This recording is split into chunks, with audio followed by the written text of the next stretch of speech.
காங்கிரஸ் அரசு திரு சித்தராமையா அவர்கள் முதலமைச்சர் அவர்கள் இன்னைக்கு மேகதாது அணைக்கான டீடைல்டு ப்ராஜெக்ட் ரிப்போர்ட் அதை தயார் பண்ணுவதாக சட்டமன்றத்தில் அறிவிச்சிட்டாங்க.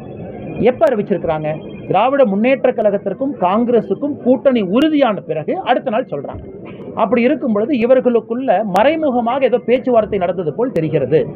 காங்கிரசும் திராவிட முன்னேற்ற கழகம் தங்களுடைய கூட்டணியை அதிகாரப்பூர்வமாக அறிவித்த பிறகு அடுத்த நாள் கர்நாடகாவில் இருக்கக்கூடிய காங்கிரஸ் கட்சி முதலமைச்சர் திரு சித்தராமையா அவர்கள் மேகதாது அணைக்கான டீடைல்டு ப்ராஜெக்ட் ரிப்போர்ட்டை நாங்கள் தயார் பண்ண போறோம் அப்படின்னு. அதனால் அறிவித்த நேரம் தப்பு, அறிவித்த முறை தப்பு, அறிவித்ததே தப்பு. தமிழ்நாடை பொறுத்தவரை ஒரே வார்த்தையில் சொல்றோம், மேகதாது அணையை கட்டக்கூடாது என்று சொல்லுகின்றோம். காரணம், டெல்டா பகுதியினுடைய விவசாய பெருமக்களுக்கு பெரும் பிரச்சனை.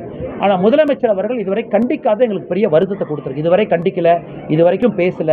முதலமைச்சர் அவர்கள் வேணும்னே காங்கிரஸ் தன்னோடு கூட்டணியில் இருக்க வேண்டும் என்பதற்காக தமிழகத்தினுடைய டெல்டா பகுதியினுடைய விவசாய நலனை அடமானம் வைத்து விட்டாரா என்கின்ற எண்ணம் நமக்கு ஏற்பட்டிருக்கிறது.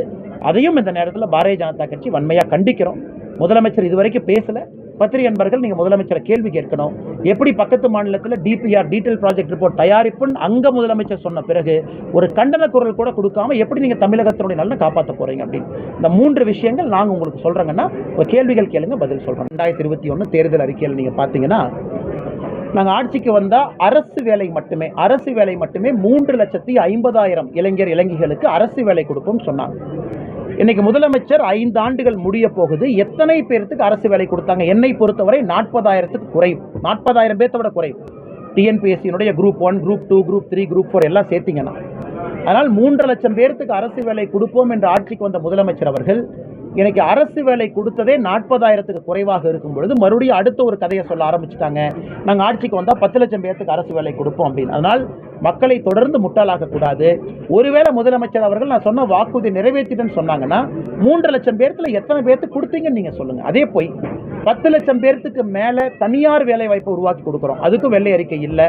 நான் அறிக்கையிலே எவ்வளவு சொல்றேங்கன்னா, எதையுமே செய்யாம கேஸுக்கு மானியம் கிடையாது, வெறும் மத்திய அரசின் மீது குறை சொல்வது, தம்பட்டம் அடிப்பது, பேப்பர்ல ஆடு கொடுப்பது, இது 3ஐ மட்டும்தான் முதலமைச்சர் அவர்கள் செய்து கொண்டிருக்கிறார்.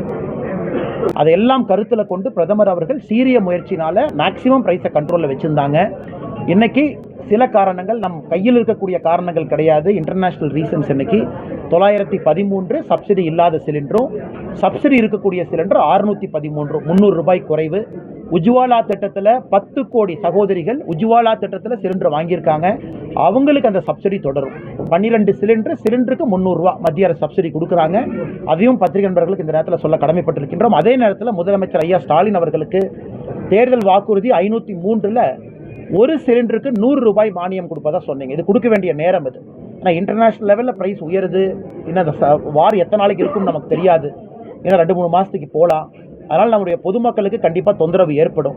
அதனால் முதலமைச்சர் ஐயா அவர்கள் 503வது தேர்தல் உடனடியாக தமிழகத்தில் எல்பிஜி சிலிண்டர் வச்சிருக்கிறவங்க எல்லாத்துக்குமே 100 ரூபாய் மானியத்தை நீங்கள் உடனடியாக கொடுக்கணும் அப்படிங்கிற வேண்டுகோளையும் பாரதிய ஜனதா கட்சி சார்பாக இந்த நேரத்தில் வைக்கிறோம்.